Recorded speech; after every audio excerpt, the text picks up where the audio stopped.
Bonjour à tous et bienvenue sur Mobility TV. Pour le coup de zoom, évidemment, on va s'intéresser à l'actualité d'un constructeur. Et ce constructeur, c'est Volvo. Bonjour à vous, Yves Pasquier-Desvignes. Bonjour. Merci d'être là. Vous êtes le président de Volvo Cars France. Donc, on va pendant une petite vingtaine de minutes s'intéresser à l'actualité de Volvo, du marché automobile, évidemment. Pour vous interroger à mes côtés, notre duo de consultants, de spécialistes du secteur. Berislav Kovacevic, bonjour à vous. Bonjour. Merci à vous d'être là, Berislav, consultant Mobility TV. Et puis Arnaud Aimé du cabinet SIA Partners. Bonjour à vous, Arnaud. Bonjour, Aurélien. Merci d'être là. Première question pour vous. Vous vous lancez ? Avec plaisir. Allez. J'embraye directement sur le sujet de l'électrification.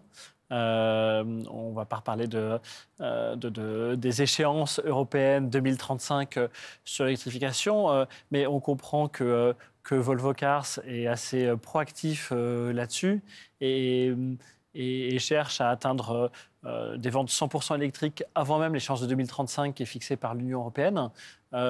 Où est-ce que vous en êtes de cette ambition ? Qu'est-ce que vous ciblez comme échéance pour vendre que de l'électrique parmi les véhicules neufs ? Comment vous allez y arriver et dans quelle mesure vos clients vont l'accepter au vu des différences d'usage ou des différences de prix ? Alors, c'est une marche forcée parce que, effectivement, les grandes ambitions sont annoncées en 2035, mais la réalité va sans doute nous imposer d'être prêts avant. Je pense même qu'en France, je parle plus souvent à nos distributeurs de 2025. Pour des questions de réglementation, pour des questions d'émissions de CO2, de fiscalité, ou de contraintes, ou d'environnement et la pression environnementale qui nous disent allez-y plus vite. Donc c'est plein de raisons, c'est même pas de faire du zèle, c'est de se dire que en fait c'est plus logique, plus l'environnement, l'industrie fait que ce serait plus logique. Oui. La décision, elle est très volontaire sur 2035, mais la réalité va nous imposer un rythme plus court. Donc on y va un peu sous la pression et donc on se prépare. On est sans doute plus préparé que d'autres parce que nos voitures ont une certaine taille. Et donc, il y a une plus de pression. Donc, nous parlons de ça très régulièrement à nos distributeurs, à nos clients. Et de toute façon, ma maison mère, le constructeur, a décidé de stopper certaines motorisations parce qu'elles ne sont plus adaptées au marché. Donc, on est à 100% de toute façon en électrifié, que ce soit micro-hybride, PHEV ou full électrique. Mais on est déjà à 86% embarquant une batterie, c'est-à-dire hybride rechargeable, et à 26% en commande de 100% électrique. Ça veut dire que mon mix, il est déjà très prêt à ça, parce que je n'ai pas le choix. C'est-à-dire que donc, les forces de vente ne parlent que de ça. Et ensuite viennent les explications sur les bornes de recharge et tout le reste. Donc on ne laisse aucune ambiguïté et le constructeur est plutôt content que je sois un peu en avance, même si je suis très en avance par rapport à la capacité technique des marchés. L'hybride rechargeable, ça reste une transition, forcément, pour l'Europe notamment et au-delà aussi ? C'est forcément une transition parce que en fait, vous couplez deux technologies coûteuses. Donc c'est une sophistication sans régler des problèmes de poids, sans régler des problèmes de thermique et de mise aux normes avec les Euro 6, 7, etc. de vos moteurs à combustion. Donc c'est de la transition et il n'y a pas d'ambiguïté non plus chez Volvo qui dit nous allons passer très très vite au 100% électrique qui est la seule solution retenue. Berislav, quoi, c'est ? Je rebondis sur cette volonté de répondre à cette marche forcée politique. On entend que les commerciaux ne parlent que de ça, mais quid des forces après-vente, qui sont quand même souvent les plus nombreuses dans les réseaux de distribution ? Est-ce qu'ils arrivent à tenir le rythme de l'avancement technologique et de devoir gérer des multimotorisations ? C'est déjà le cas aujourd'hui, mais ça va continuer de se renforcer. Là, vous appuyez sur un bouton extrêmement sensible, parce que nous savons former les forces de vente, les nouvelles forces de vente, parce qu'il y a une nouvelle technologie, donc il y a une appétence pour ça. Et on trouve des gens pour le faire. Le problème, il est presque plus sur les autres, où vous avez progressivement un risque de perte de compétences sur le thermique et l'entretien du thermique à long terme. Parce que le parc automobile, vous le connaissez, il y a énormément de voitures thermiques, diesel, qui vont encore rouler pour les 10 années qui viennent. Oui. Et déjà aujourd'hui, on fait face à une forme de pénurie de techniciens, et peut-être moins de techniciens évolués vers l'électronique et l'électrique que vers la maintenance traditionnelle, qui va être une nécessité pour les années à venir.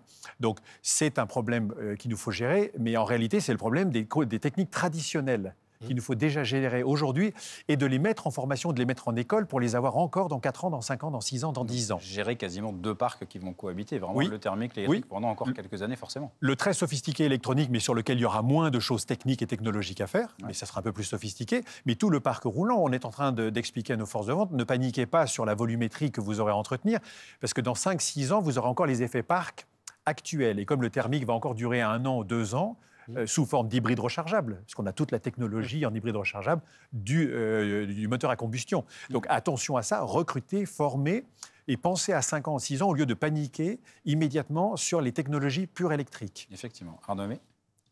Sur le rythme auquel vous électrifiez votre offre, vous, c'est à quel horizon, pour l'Europe en tout cas, que vous visez une vente de 100% de véhicules électriques, même full électrique? Première question. Et deuxième question, si vous allez plus loin que d'autres constructeurs, enfin plus vite que d'autres constructeurs, est-ce que les clients vont vous suivre? Vous dites l'évolution de la réglementation ou des différentes pressions contribue à mettre la pression aussi sur le consommateur. On peut imaginer que le full électrique représente aussi un certain renchérissement, que vous confirmerez ou pas, par rapport à du véhicule thermique.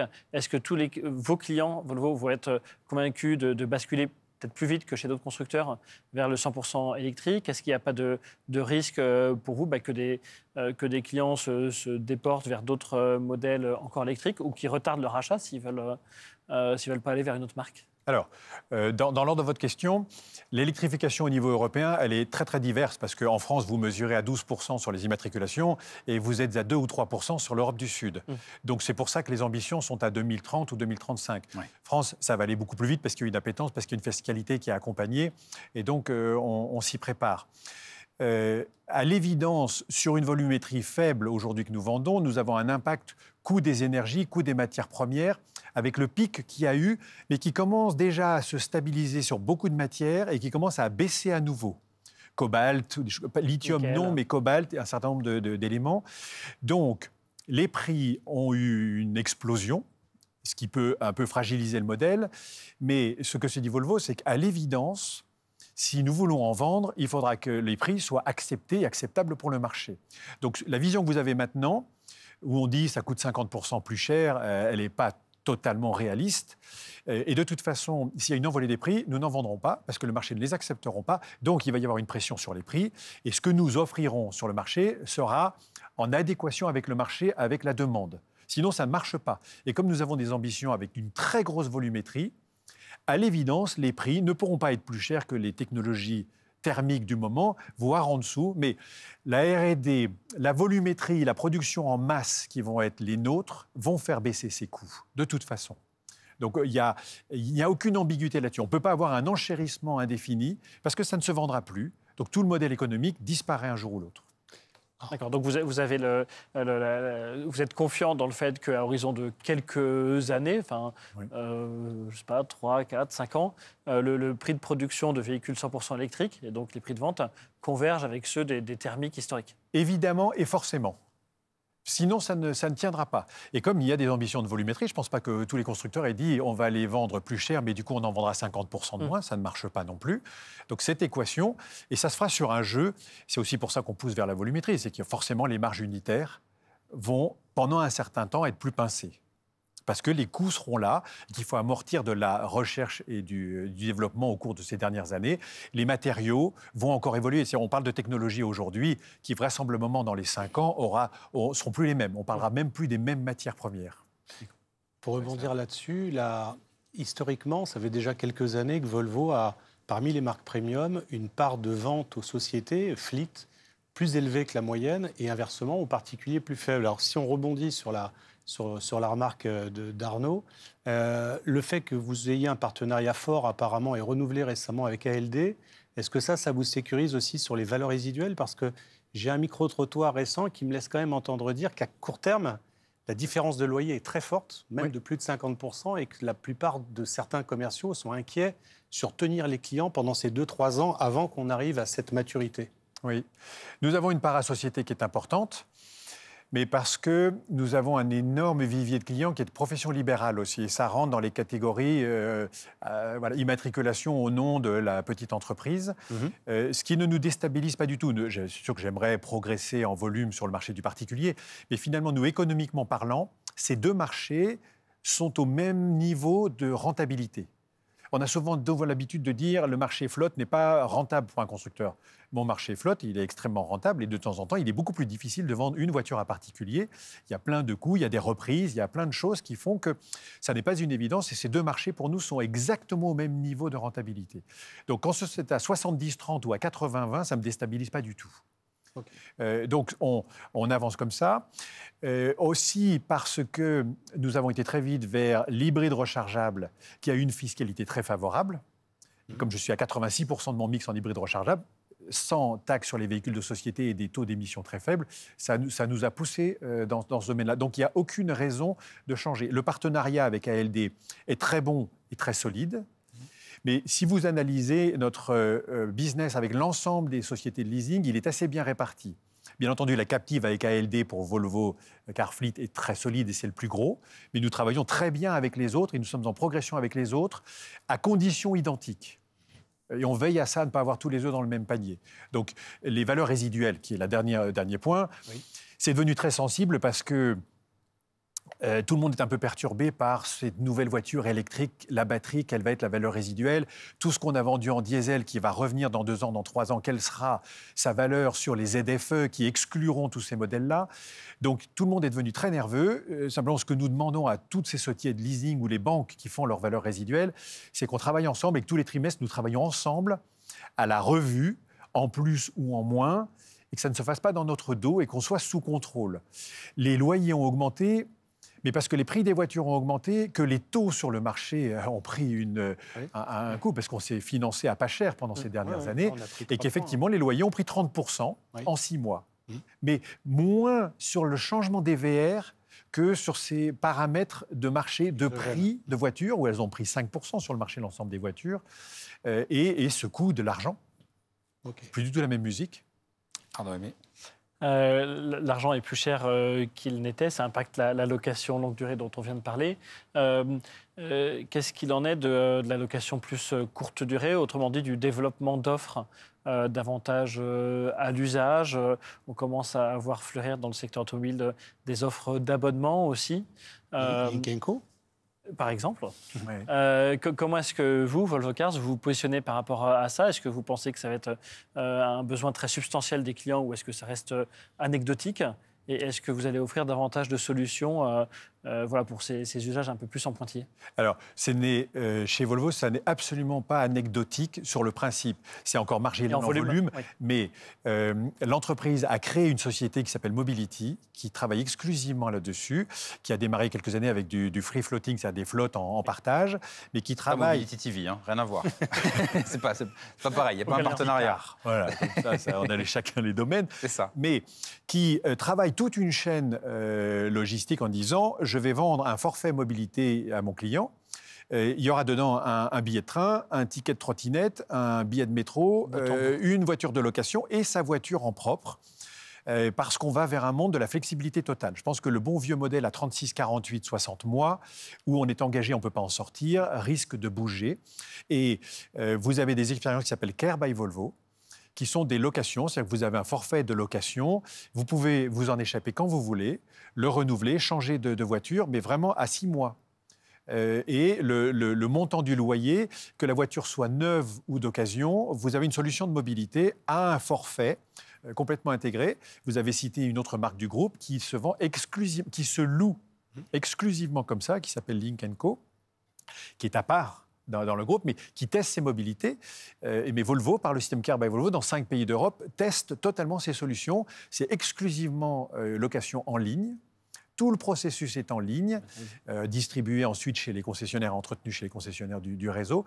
Mais on a une sensibilité à cette évolution des solutions de mobilité très, très forte Et on commence déjà à le tester sur des marchés et ça arrivera en France dans les 2 années qui viennent. Et est-ce que ça va avec la volonté d'augmenter la volumétrie, comme vous le disiez? Bien sûr. Peut-être créer de nouveaux usages? Bien sûr. Que le rapport sera différent? Bien sûr. Nous sommes persuadés qu'il y a des nouveaux clients en recherche de ce type de mobilité qui ne veulent plus s'engager sur le long terme, qui n'ont pas la passion de visiter 50 000 concessions. Ils veulent une solution complètement clé en main, comme ça existe dans d'autres pays. Et tant qu'à faire, nous voulons qu'elle soit chez nous, au détriment de notre marque. On ne veut pas que ça se passe ailleurs. Donc, il existe un client au monde, on veut qu'il utilise cette solution chez nous. Donc, on pense que ça va évoluer. C'est certain, et on commence à utiliser ces moyens. Et il ne vous a pas échappé que notre nouveau grand patron en Volvo, il vient un peu de la digital economy. Et pour nous y préparer, c'est pas pour... Ça n'a rien à voir avec la destruction de la distribution classique, qui va rester là, mais se dire, il y a des nouveaux clients qui ne sont pas chez nous, qui ne sont pas dans l'automobile, on veut les capter. Berislav. Je reviens sur l'aspect diesel que vous avez évoqué. Comme toutes les marques premium, et a fortiori une marque très engagée auprès des sociétés, vous avez énormément de retours buyback diesel. Il y a quelques diesels quand même qui sont dans les stocks. Est-ce que vous notez déjà aujourd'hui une problématique de revente, même si les prix des voitures neuves ont tellement augmenté qu'on note aussi une forte augmentation du prix des véhicules d'occasion? Comment se situe le réseau aujourd'hui sur toutes ces voitures diesel qui sont là et qui vont continuer d'arriver quand même encore pendant 2-3 ans sur les buybacks? Alors, le marché du diesel, vous avez les statistiques, il baisse. Mais il ne baisse pas chez tout le monde. J'ai un problème et j'ai une responsabilité, c'est que nous avons tellement éduqué le réseau et forcé le réseau à en sortir et à être électrifié que du coup, les retours de diesel ou les quelques diesels neufs que je leur envoie encore, parce que si l'usine ne sait me produire que ça, ben j'en prends. Mais j'ai un mal de chien. Ils ont un mal de chien parce qu'ils sont complètement formatés maintenant. Essence, hybride rechargeable ou solution 100% électrique. Et défendre un produit diesel sur le marché, en occasion, c'est encore pas trop le problème. Et les quelques neufs diesel commencent à être un sérieux problème, mais parce qu'ils ne se projettent plus. Ils sont devenus des excellents vendeurs et des excellentes forces commerciales, mais tellement motivés dans le sens que je leur ai indiqué, que quand je fais un espèce de rétropédalage en disant « bon, il faut quand même penser un peu diesel », ça ne marche plus. Sur un nouveau modèle, un nouveau lancement, il n'y aura plus jamais de version diesel? C'est terminé. Voilà. Non, ça c'est sur une gamme actuelle. J'ai eu un peu de disponibilité, je l'ai prise aux usines. Non, c'est fini. Les gammes qui ont encore un peu de diesel, en fait, il y en a une, c'est le XC60 au milieu, parce que 40, il n'y en a plus, et 90, il n'y en a plus. Ouais. Donc, on est un peu dans ce milieu-là, et on se rend compte que même les flottes, même les sociétés et les particuliers, ça marche à peu près sur le marché de l'occasion, ça ressort. Ouais. Mais le neuf, chez nous, alors que d'autres concurrents premium continuent à avoir l'offre, mais n'ont jamais cédé du terrain et peut-être été moins forcenés qu'on ne l'a été vers les autres technologies. Donc, on rame, mais c'est de notre faute. Il y a encore un bout de marché. Okay. Arnaud? Vous parlez de votre offre, des XC40, 60, 90.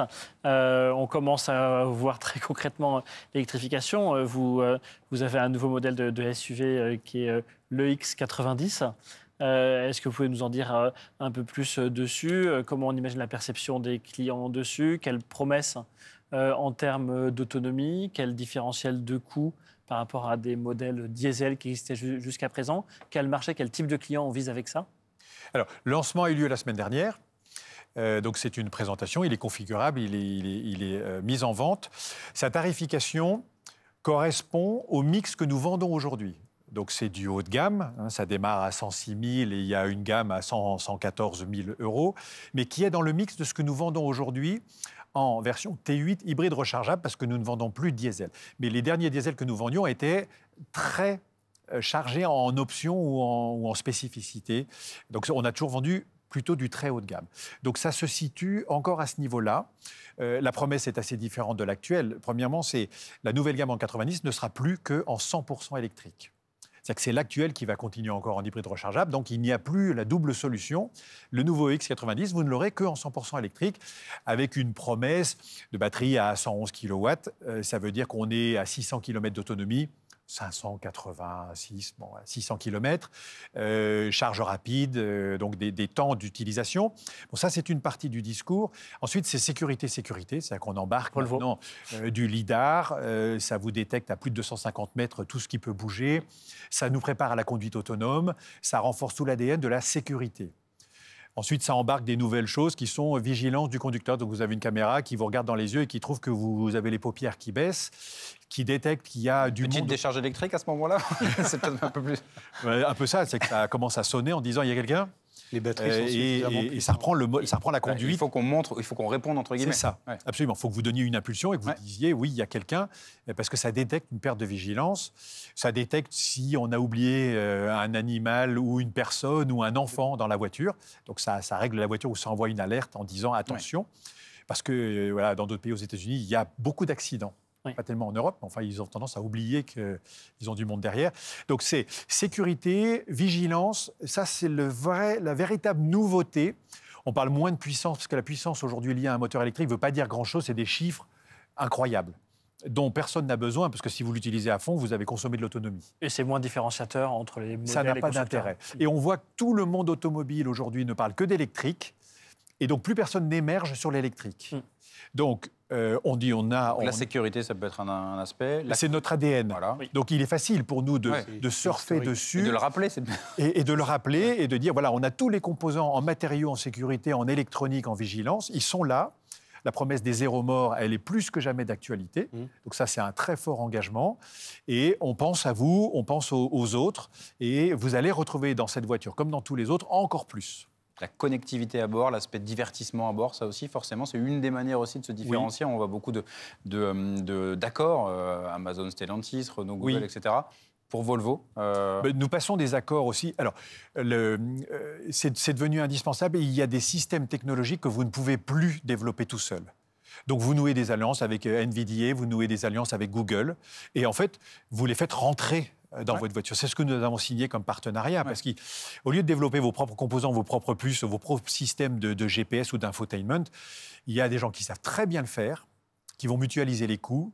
Vous vous livrez un peu à eux, mais c'est tellement sophistiqué et vous intégrez tellement vos paramètres autour de ça.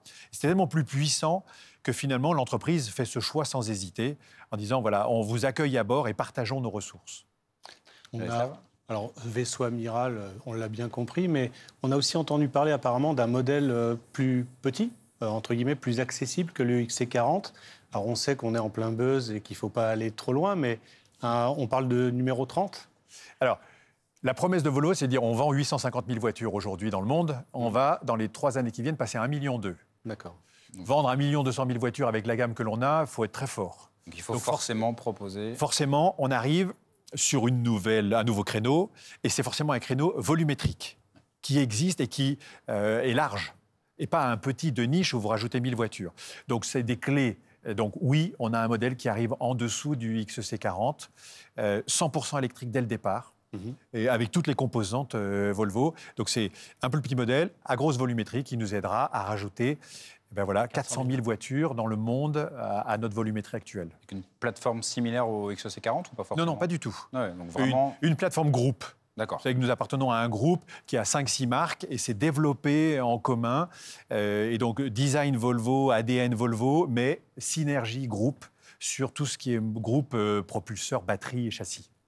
Arnaud, peut-être sur cet aspect justement groupe? Alors justement, il y a plusieurs échelles possibles de groupe, mais si on se met à l'échelle d'au-dessus, c'est-à-dire du groupe automobile chinois Geely, dans quelle mesure vous, Volvo Cars, vous en tirez parti?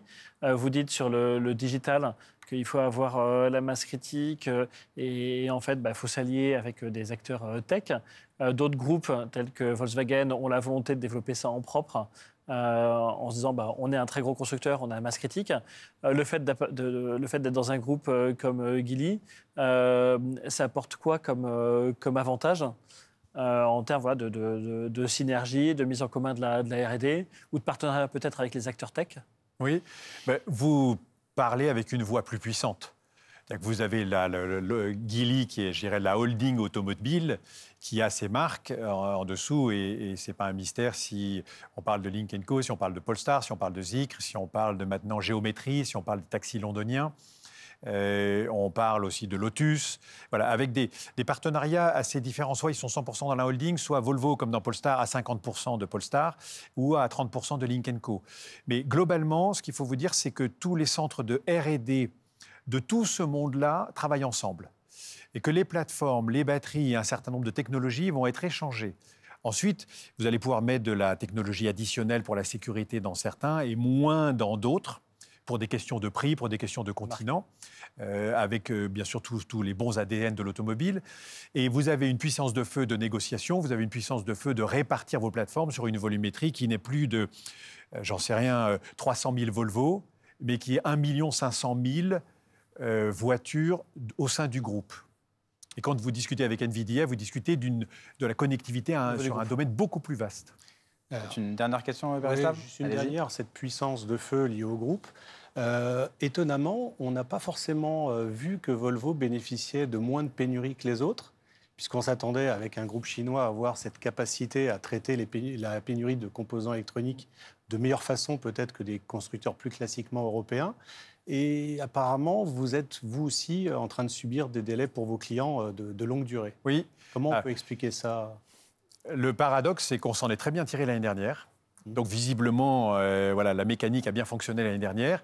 Est-ce qu'il y avait un peu plus de stock? Est-ce qu'il y avait des accords qui promettaient un peu plus de... Parce qu'on parle de semi-conducteurs. Enfin, voilà, toute la pénurie, elle est là. Tout ce qui bloque aujourd'hui est beaucoup plus autour de ça.